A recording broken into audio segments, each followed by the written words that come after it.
Good morning and welcome to Shamanic Sundays. Hi, Dad. Hey, hello, good morning, everybody, and you. Good to see you all out there in the world. Thank you for being here with us today. Poppy, do you want to start us off with a prayer? Always appreciate the invitation to, for me, prayer is giving thanks. So thank you, Great Spirit, Creator, for the gifts of our lives, the gift of breath you give us. Obviously, you want us here, so you give us this breath of life. Thank you for the gifts of creation, the beauty of Mother Earth, nature.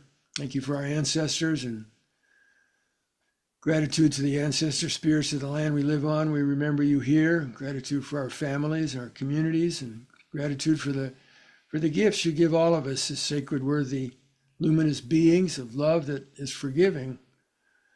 The gifts you give us to learn about and discover and nurture and bring out into the world, because those gifts that you give us are not something that we own, but something that you want to use us for, to bring through, to help heal the many wounds and fears and polarizations and judgments and all the things that close our hearts and the ignorance that has us believing we're separate things. Healing of the ignorance, healing of the arrogance, healing of the greed, and opening our hearts on this day and with this breath you give us to the truth that we are loved, and we are love, and our love is forgiving and receiving, and may it flow out into the world. Oh, Oh, maybe so. Thank you. yeah. Thank you. Thank you. Thank you. Speaking of flowing, we are flowing right into autumn equinox here tomorrow. And so I wanted to ask you to talk to us about what does autumn equinox represent in shamanic ideology and in your life, and what might we learn from that to bring into the coming week? Yeah. Well, it's a turning of the cosmic cycles, the cosmic wheel of cycles, the turning of the wheel, the releasing of the energies of summer, the season of summer, which is the time of growth with the warmth of the sun, the long days of light, helping the plants to grow, helping us to grow, and the shifting, turning of that wheel into the where Father Sun starts beginning moving away, and the light grows dimmer, shorter and shorter days, less and less light, and so it brings up for us the opportunity to tune into. So what's the what changes we need to make to be in harmony, to be in balance with the changes of the cosmic cycles, so we're not doing summer's programs in the fall, and just the word fall equinox, autumn equinox, indicates some of what the medicine of this season is about as we shift into the fall season. What needs to fall away? The leaves of the trees. We have a maple tree out front that actually a month ago, September 1st, first leaves started to change color. Now a whole lot of them are changing color and starting to fall off. So the teaching from Oh, nature, beautiful. And who says in California we don't have seasons? yeah, we do. They're a little more We subtle, but we do absolutely have do. them. Yeah. So it's a reminder for us to look at what needs to fall away in our lives now. What thoughts or beliefs or ways of being no longer serve us. What needs to fall away or needs to be released, let go, like the leaves fall from the trees. That's part of the medicine of the fall equinox, reflecting on that inside of ourselves. And then also there's the gathering of the crops that have grown during the summer, looking at, reflecting on of what I went through, what you went through this summer, what experiences, what did you learn?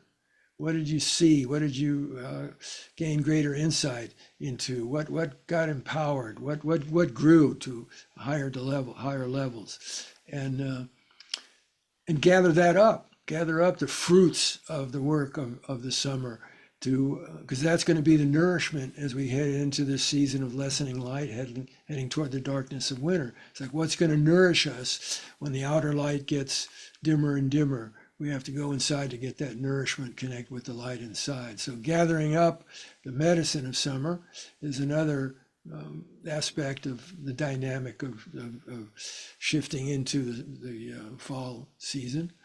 And then the very name of it, fall equinox, equinox. So there's an equal amount of daylight, there's an equal amount of darkness on the fall equinox. So that in itself speaks to us to look at balance in our own lives, to reflect on, to do going in and tuning in to look. So what's in balance in my life right now? What feels, in balance and out of balance and creating more stress? And what's out of balance, what's not in balance and that needs to be addressed. And as we move as part of the cosmic cycle from releasing summer into the fall season, what adjustments do I need to make so that I can be in balance with the new energy manifestations of this new season? So those are some of the, I think, teachings of what the fall equinox is about and how we can use it by paying attention to its dynamics, which I just spoke about, the letting go of what needs to go, like the leaves and the gathering of the crops, and addressing what attunements need to take place to be in balance with the changing seasons, opportunities for us to reflect inside, take stock of the truth of what's happening inside of us, where we are, how we are in relationship to the cosmic cycles that we live in and that live in us. Thank you. Yeah. Also recognizing that today is Global Day of Peace, International Peace Day around the world, and also the first annual Day of Listening, which I'm super grateful to be part of launching with Pachamama Alliance as part of the listening 80 million listeners work that we are doing. Andrew and I and some others certainly around the world listening, or this wouldn't be happening on a global level. So when you think about autumn and peace and listening, what comes up for you in the relationship between those three things back to back? Well, actually, watching my process, I had something come up before you started speaking that my mind went into. So I didn't really take in what you just asked me about. So Okay. I'm going to speak to what came up for me when you spoke about International Day of Peace. Okay. And what I'm going to share is in support of everybody listening that you never know what ideas come up for you, that how they can grow, what they can grow into. Many, many years ago, a dear friend of mine who's now in the spirit world, Avon Madison, some listeners might know Avon, a wonderful human being. And she worked for peace in many different ways. And she worked with some people at the UN. And she came to me one day and she said, Tomas, I have an idea that I'd like to present to my contacts at the UN. And I'd like you to come up this is when we were living in Marin, come up on Mount Tamalpais. And I want to share that idea. And I'd like you to drum. I'd like you to call in the spirits of great grandmother growth to help this idea, if it truly serves fullest blossoming, greatest good, to manifest in the world and to plant that seed of this idea of what was the idea? International Days of Peace. Yeah. People around the world create ceremonies to honor peace. So I said, sure, I go for that. So we went up on the mountain on a beautiful day and we sat there and burned some sage and opened up and she shared her vision for Pathways to Peace. And the idea of bringing it to the UN, so the UN would sponsor the idea of Pathways to Peace spreading to an international occurrence, which it has. So I did the drumming and then she took it back to the UN, and over time it has become exactly that, an international day that started with an idea in Avon's mind that we took up on a sacred mountain and asked great grandmother growth to come in and help that idea with the power of the drum to manifest, and it has. So shout out to Avon Madison in the spirit world, and also to each of us to be empowered that ideas we have about change, that we all make a difference. We all make a difference all the time. The only question is what kind of difference do we make? So you never know. If you get a a good idea about something you can do about addressing wounds and in the world to bring through more healing and more recognition of our interrelatedness and to come from love instead of fear, and how to heal the wounds of fear and the illusionary perceptions of separation. Just any idea that comes to you, if you put positive energy into that and call in support, help from friends or people you know, colleagues, whatever, and put some positive energy into it, you never know what can happen. That idea you have can spread around the world and touch millions and millions of people, just like that idea that Yeah. initially came into Avon's mind. Yeah, yeah. Blessings on Avon's life. I remember her fondly. And in another cool kind of gives me goosebumps kind of thing, just recently, Andrew introduced me to a woman named Ava Dalek. I don't know if I'm pronouncing your last name right, if you hear this, Ava, but she is a peace activist, works a lot with Israeli-Palestinian goings on in the world, and has a movement organization called Peace Activation.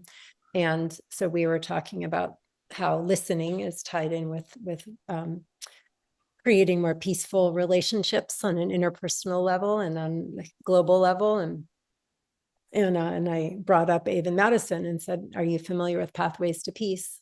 Because it still goes to today. It's still very active, working with the UN. And it was founded, I think Avon started in the early 80s. So it's, been 50 years or so, almost. And anyway, so Ava had heard about it, but she'd never had any interaction with them. And then after our talk, she got an email like 2 days later from Pathways to Peace asking her if she wanted to collaborate on something together. And so then I reached out to some folks at Pathways to Peace, and I'm trying to connect them now. And so yeah, very just love those kind of synergies. And I want to remind you, when we're having an afternoon fire gathering on some sacred land here near Santa Barbara. So will you tell this story at that later today, Dad?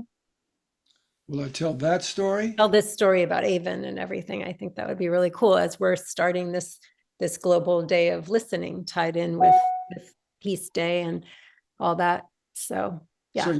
So you're asking me to share that story tomorrow when we gather for the fire ceremony? Is that what you're No, asking? this afternoon when we do that, two separate things. Oh, yes, this afternoon. Yes. Yeah. No, we've got a lot going on right now. All right.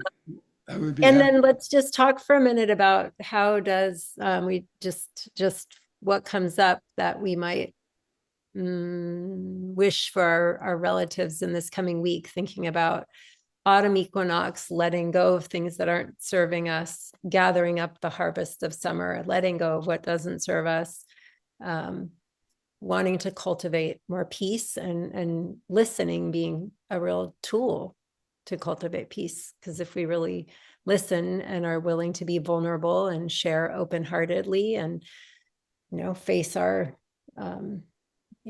shadow stuff or whatever, then we can create more space for healing. So that's what comes up for me, but I'm curious what comes up for you. Our culture teaches us, our culture, Eurocentric Western mainstream culture teaches us to be fault finders with ourselves, as if we're walking around with a club waiting for us to make a quote, a mistake, a perceived mistake, or not do it good enough, and a little knock on our head. Well, you didn't do that quite good enough, you failed on that, or you sucked on that, or we aren't really taught by our culture, in Eurospace, a love-based culture, to be love finders with ourselves. So think about the energy support from the cosmos with the fall season, the medicine of the fall season, where there's a big letting go. To be kind to ourselves of stories we tell ourselves that we're unconsciously conditioned from the wounds of our lives, that are not based on truth and are judgmental, that are thought forms of limitation or guilt or shame or negativity about who we are, what we are, how we are. The invitation to look at those stories, bring consciousness to those stories we've been carrying around that cause our hearts to constrict, that close our minds and that in our bellies to get tight and just and create suffering for ourselves that aren't based in honoring the truth that we're sacred beings, that we're sacred, worthy beings of respect, and we're luminous beings, bodies made of light and fueled by light, Father, Son, gratitude, and the essence of our being underneath the identification of who we are through our ego and our physical body is the energy of infinite unconditional light and love. The creative power of the universe is in us. We're in it, and that's the essence of our being. And so to honor, use the medicine of the fall season to really look at, think of those stories or beliefs or identities or ways of being that aren't based on truth and cause that constriction as leaves to let go and release, let them go. And what's worth gathering up is the medicine that grows from the summer warmth. Warmth feels good.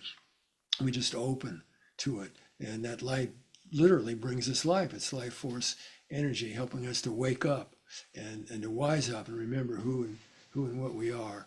So what to gather from the work of the summer, the whatever challenges you might have faced this summer, and what you learned about yourself and what you grew through working with those challenges and insights you gained and empowerment you gained, and to gather all of that up and make a commitment to being a love finder in life. And that's what's going to nourish us as we go into the dark times, is we're not out looking to try to get love, but remembering we are love, and we can be a channel for love anytime we want, opening ourselves up to be a channel for healing light and love out to everybody we meet on the physical plane and everybody that comes up in our minds. Last week, two very close friends died, and so now they're in the spirit world. So they're not physically here now. Did the relationship end? No. Did the love end? No. The relationship continues. So we can just by being alive and opening ourselves to being love givers instead of seeking it. How can I get love from this person? Hey, I already am love. So I'm just going to honor that truth, and it's a gift of grace from Spirit. I didn't create the love. We didn't create the love, just like we didn't create the breath, gifts of grace from Spirit. So anytime we want, as we go into dark times here of lessening light from Father, Son, we can be channels connecting to the sparks of divinity, the light inside of us, and raising those sparks up to helping them blossom inside of us and sending them out into the energy field of what's happening in Mother Earth with so much polarization and reactivity and judgment and violence and thought forms of separation. We can't go wrong. We cannot go wrong. And I think evolutionary pressures are causing us to stand up and wake up and wise up and be the love that we are. And that's power of the fall season to help us do that. Oh, may it be so. Right. I'm envisioning everyone out there as love finders this week. Love finders and love givers. Love finders and love givers. Yeah. Yes. Yeah. And letting go of what doesn't serve you so you can be more of a love giver and a love receiver. Yeah, that reminds me of like working for 30 years with Jerry Jampolsky at the Center for Attitudinal Healing. One of the ideas was that the essence of our being is love. So in any given moment, if I'm in touch with love, that love that I am, then I'm a happy camper. I'm feeling good, and that love energy is coming out. And if I've lost conscious connection or belief in that love, that's the essence of my being, then I'm in fear. Mm-hmm. Feeling disconnected, and fear can come out in hurtful ways to whoever my ego says or authority figures tell us is the bad guys. They're the cause of my suffering here. So when somebody's not giving love, like a lot of people are happening in the field today in their reactivity, it's because they've lost they've lost their conscious connection and their awareness that they are love. And so they are trying to get love in an unskillful way. through violence, through hurting others, through judgment, through negativity, through attack, none of which is going to bring love, nor does any of it bring protection that an anxious ego is looking for. That the greatest protection and security comes through our relationship to remembering that we're way more than our physical bodies and our ego identities, and we're connected with the infinite creative wisdom, power of the universe, and therein is the source of our deepest level of security. So come back into knowing we are loved, and those people who are acting out in the ways that we're acting out are frightened and fearful, and our attacking them in response does not bring healing. So do whatever we need to do to protest the discrimination and the prejudice and the ICE raids and whatever it is we need to do to protect those, to protect people from those negative things. But don't put anybody out of our hearts, because don't put their being, judge the behavior, but not their being. Because if we judge another being, we're closing our own hearts. And then we're creating suffering inside of ourselves. And that's the energy that flows out in the field. And everybody here knows the world does not need more suffering. It needs more love and kindness. All right. Thank you. Thank you for helping us bring that through, Poppy. Have a great week, everybody. Okay. Please Yeah. share this wisdom, share this Shamanic Sundays out, part of your Sunday. Go share it. And Kimberly, thanks for helping us to share it. Yeah, you're welcome. Making All this right. Mwah. Bye, everybody. Take care. Bye, con Dios.